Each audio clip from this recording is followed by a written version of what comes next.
Assalamualaikum warahmatullahi wabarakatuh. Dewan juri yang saya hormati, teman-teman asatidz dan asatidzah yang saya banggakan, serta hadirin sekalian yang berbahagia. Pada kesempatan ini, saya Ahmad Fakhri, perwakilan dari BKPR MI Kabupaten Kapuas, akan membawakan kisah Islami yang berjudul Rasulullah Sallallahu Alaihi Wasallam dengan seorang nenek Yahudi. Adapun referensi cerita ini bersumber dari Alkisah Blogspot, editor Islam is Logic. Selamat menyaksikan.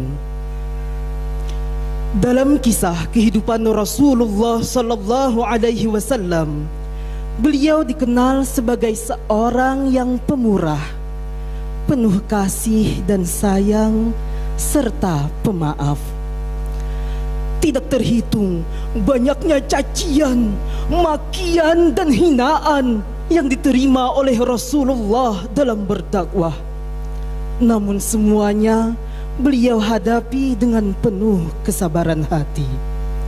Beliau tetap berbuat baik terhadap siapapun, tidak terkecuali terhadap orang-orang yang membenci beliau.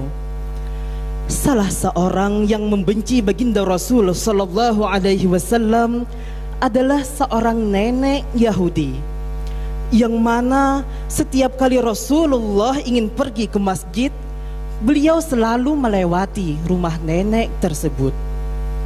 Suatu ketika, di saat Rasulullah Sallallahu Alaihi Wasallam sedang berjalan, nenek Yahudi yang ketika itu sedang menyapu mengetahui Rasulullah akan melintasi rumahnya. Ia pun bergegas mengumpulkan sampah-sampah dan debu. Sepertinya itu si Muhammad mau lewat. Akan aku kumpulkan sampah dan debu yang banyak untuknya. Tunggu saja kamu, Muhammad, ya. Ketika Rasulullah tepat melintasi rumah si nenek Yahudi tersebut mengambil sampah yang sudah ia kumpulkan, kemudian melemparkannya kepada baginda Rasul Sallallahu Alaihi Wasallam. Apakah Rasulullah marah? Tidak. Rasulullah Sallallahu Alaihi Wasallam hanya tersenyum dan mengucapkan salam. Assalamualaikum warahmatullah. Mendengar ucapan salam dari baginda Rasul, nenek Yahudi tersebut menjadi semakin marah. Enyahlah kau, Muhammad. Aku tidak sudi. Rasulullah pun meneruskan perjalanannya. Hari berikutnya, di saat Rasulullah Sallallahu Alaihi Wasallam sedang berjalan dan melintasi rumah si nenek, kembali beliau menerima perlakuan buruk dari nenek tersebut. Kali ini baginda Rasul Sallallahu Alaihi Wasallam dilempari dengan kotoran. Dan tidak cuma itu, tetapi nenek Yahudi tersebut juga meludahi baginda Rasul Sallallahu Alaihi Wasallam. Kali ini, apakah baginda Rasul Sallallahu Alaihi Wasallam marah? Tidak. Beliau tetap tersenyum dan mendoakan si nenek lewat ucapan salam. Assalamualaikum warahmatullah. Nenek Yahudi itu pun menjadi semakin marah karena Rasulullah sama sekali tidak terpengaruh oleh perbuatan buruk si nenek.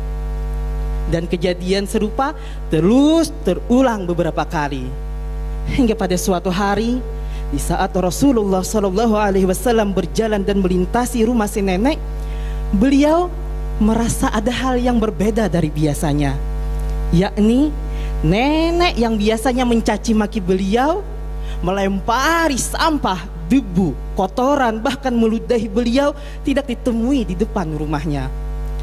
Baginda Rasul pun menanyakan hal tersebut kepada tetangga si nenek, dan tetangga nenek pun berkata kepada Rasulullah bahwa si nenek hidup sebatang kara, dan sekarang ia sedang sakit di rumahnya.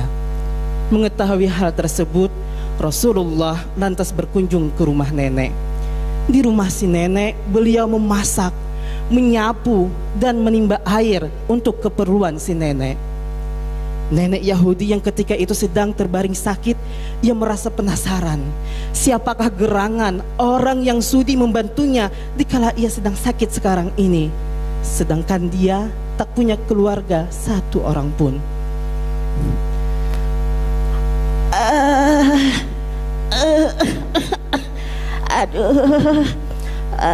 Siapa itu? Orangnya baik sekali yang sudah sudi membantuku. Aku mau melihatnya.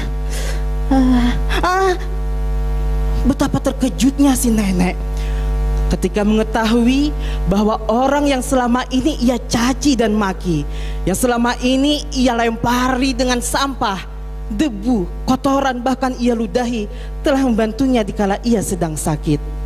Nenek Yahudi itu pun menangis, menyesali perbuatannya dan meminta maaf kepada baginda Rasul Sallallahu Alaihi Wasallam. Maafkan aku, wahai Rasulullah. Maafkan aku yang selama ini sudah berlaku buruk kepadamu. Sesungguhnya engkau adalah orang yang baik. Maafkan aku, wahai Rasulullah. Tentunya sebelum nenek Yahudi tersebut meminta maaf, Rasulullah Sallallahu Alaihi Wasallam telah lebih dulu memaafkannya. Dan karena kemuliaan akhlak baginda Rasul Sallallahu Alaihi Wasallam, akhirnya nenek Yahudi itu pun memeluk agama Islam. Ia pun menjadi seorang nenek yang solehah. Nah, demikian kisah Islami dari saya. Pesan moral dari cerita ini adalah iringi perjuangan, khususnya dakwah, dengan akhlak mulia, doa, dan kesabaran. Tetaplah berbuat baik terhadap orang yang memusuhi kita, karena kebaikan hari ini akan membawa kebaikan pula di masa yang akan datang. Terima kasih atas perhatian. Mohon maaf atas segala kekurangan.